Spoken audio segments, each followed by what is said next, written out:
Now let's take a look at using the color sensor on the tracker robot in order to detect a line. So at this point we have looked at how we can use the IR sensor in order to detect objects, and we looked at how we can use the feedback from an IR sensor to drive a decision statement within the program. And we use that to play tones, and we used it to change the direction of the robot and avoid obstacles. But we also have this color sensor that you can see is pointing directly down. And the reason it's pointing directly down is because we're going to use it to look at the color of the surface that the robot is driving on. Now, this EV3 color sensor is actually pretty sophisticated because, it can detect ambient light in a passive way. So it can just look and say, okay, what's the light intensity of the room? But it also has an active light transmitter, and it's more than just light. It's not just that it sends one color of light. It actually sends red, green, and blue. So you'll see once you turn it on, you'll have these 3 LEDs that transmit down to the piece of paper or transmit down to the surface, and it can actually tell whether it's a white surface or a black surface or a red surface. So what we're going to do is let's make a task for ourselves that we can use to kind of illustrate what's happening here. So our task is that we are going to trap our robot, okay? So we're going to make a box out of a black line, and then we'll make the surface of it white. So this would be an example of having a big piece of foam board and then putting electrical tape around the outside, or just taking a bunch of pieces of paper and printing a line on it. And what we want to do is we are going to create a program, and all we're going to do is just keep the thing trapped in the box. So we'll move along this blue line, and all the while we'll be transmitting down our light sensor, and we'll be looking for reflected light. So we'll be able to detect whether the surface is white or whether it is dark.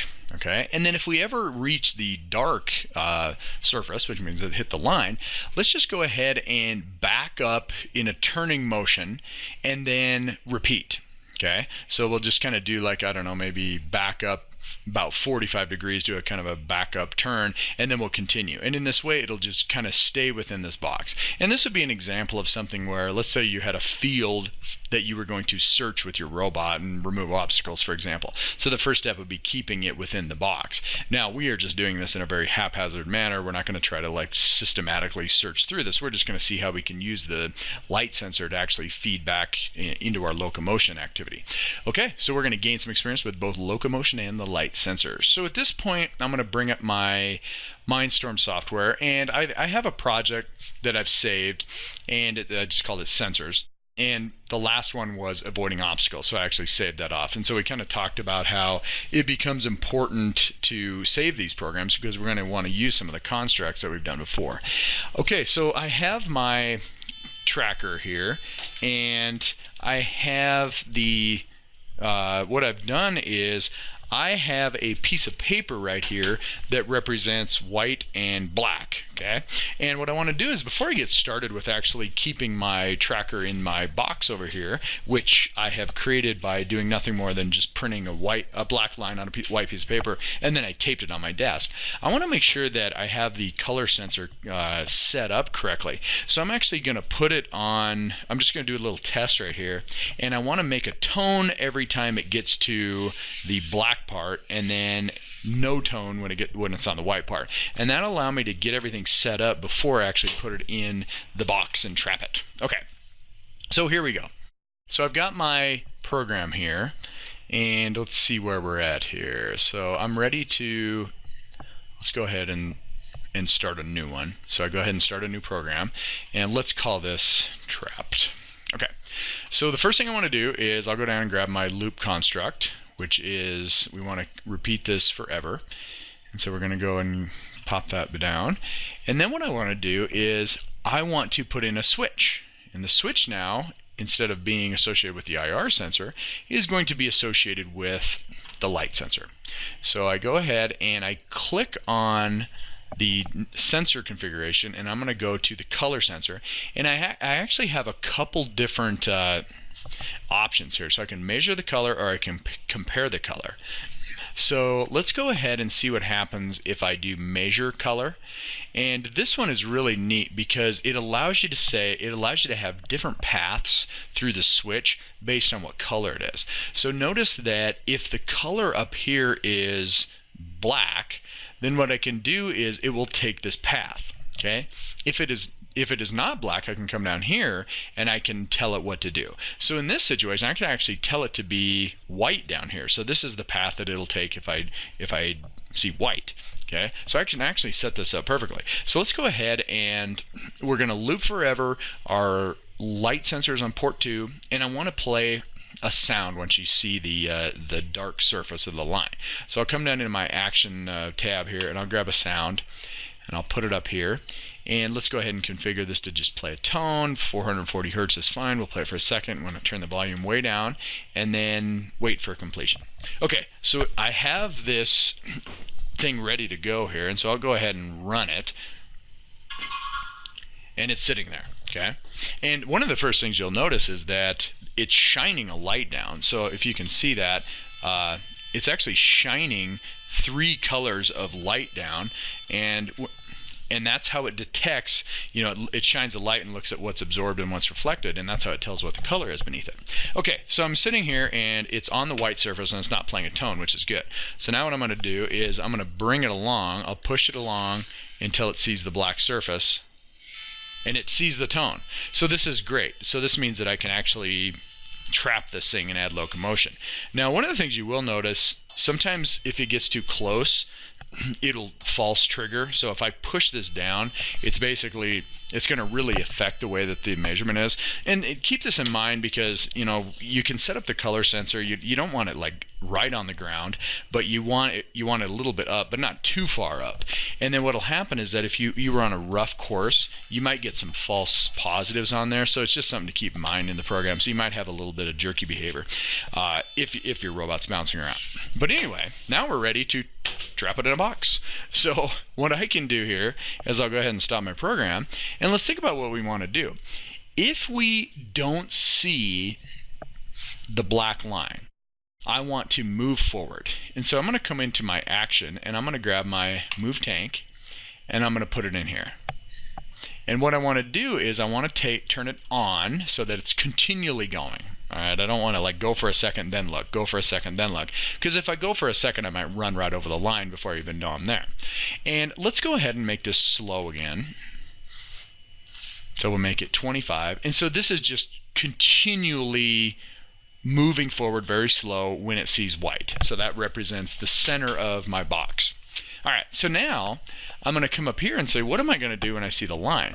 Well, let's go ahead and leave the black tone in there. I mean, the tone that indicates that it's black. But if you think about what I need to do, I'm going to gently back up and turn, and then continue moving through this path. So what I can do is I can come in here and let's grab a move tank again, and I'm going to put it after the tone. And what I want to do is I'm going to do this pretty slowly. So let's do this.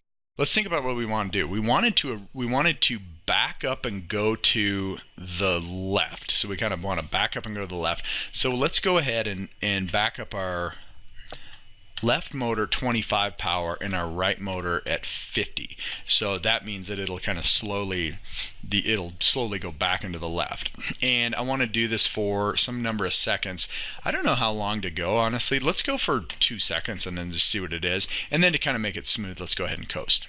So at this point, we have a program and we can go ahead and download it. So let me go ahead and download this. And now I have motion, so I don't want to play it. I want to actually explicitly run it. So now I'm going to take this thing and I'm going to go over to my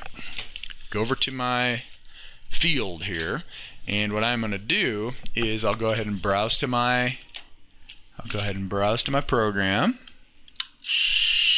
Oh, that was not it. So I'll go ahead and go over to my sensors, and I have my trapped program, and let's see what happens. So there it goes. No tone. Okay, so it saw something there. It's seeing something. And I believe what it's seeing is it's seeing the regions of the paper that I taped together. And then, so it saw that one, it saw the line. Let's see if it does it again. It's seeing it. It is trapped.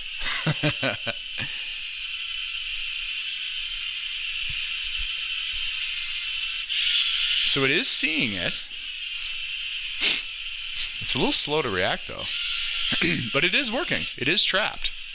But what's interesting is that it got a few false positives over here when it went over some of the Scotch tape that I had.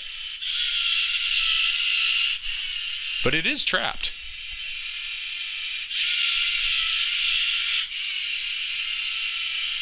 And it's hard to hear, but you can't. It is playing the tone.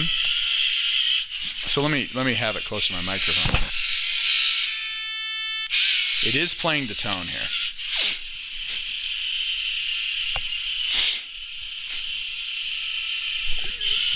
Now here's what's interesting about this. The reason that it is going past the line is when it sees the line, it's playing the tone immediately.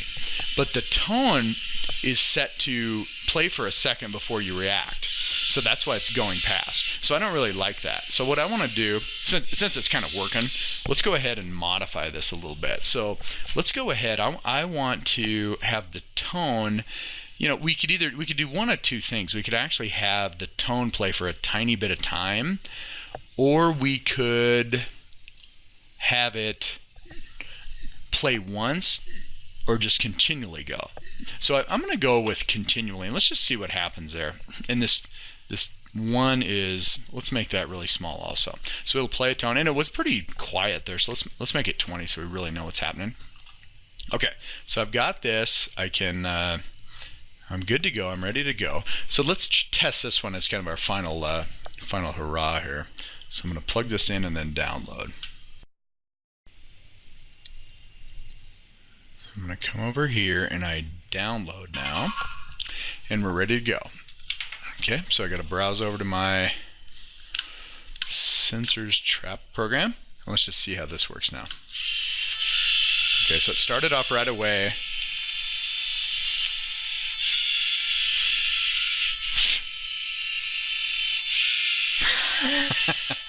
So that unlimited tone did not work at all. It's just playing it. As soon as it fired, it immediately played. However, look at how good it is at reacting to the line. So what I want to do here is I want to do one last thing just to leave it where it's working perfectly. So I'm going to go ahead and instead of having it repeat indefinitely, I want it to wait for completion. I just want to play it once. I don't want to wait for it to complete. I just want to play it once, and let's make it a really short tone. Okay, so let's go do that. And so let's go ahead and download this, and we'll do this. Will be our last one. Okay, so let's hit download. Okay, so let's see how this behaves now. Sensors trapped.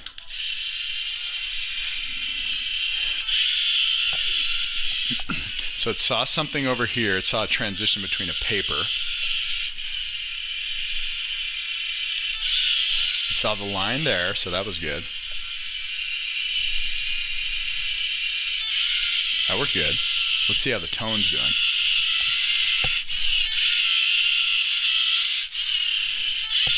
Okay, so here's what we've learned on here. So we have it trapped in here, but I have these pieces of paper that are raised up, and it's seeing the shadow in between these. So what I would do to kind of make this a little bit better is I could use a foam board that was very solid and didn't have any transitions in it, or I could actually, since it's a color sensor, I could probably put the tape right on my desk and actually have it detect whether it's brown versus the black tape or a blue tape on there. But anyway, we've done it. We have created a program that is trapping our tracker in a box. Okay, now there were some false positives, but it's kind of good to see that, because that's what's going to happen once you have once you start trying to accomplish a real task here. Okay, so let's take a look at where we are now. So we are ready, we have our fourth small checkbox or check mark next to the sensors. That means we are through with the sensors. If you look back at what we've done, we looked at how we used the push button switch to actually trigger a decision. We looked at how we could use the ultrasonic sensor or the IR sensor or ultrasonic sensor to detect an object. We looked at how we could use that to direct locomotion. And then finally, we looked at how we can configure the light sensor in order to direct locomotion. So we have everything that we need in order to do what we call autonomy, which is where you program the robot to complete a task with minimal human interaction. And that's what we'll be doing next.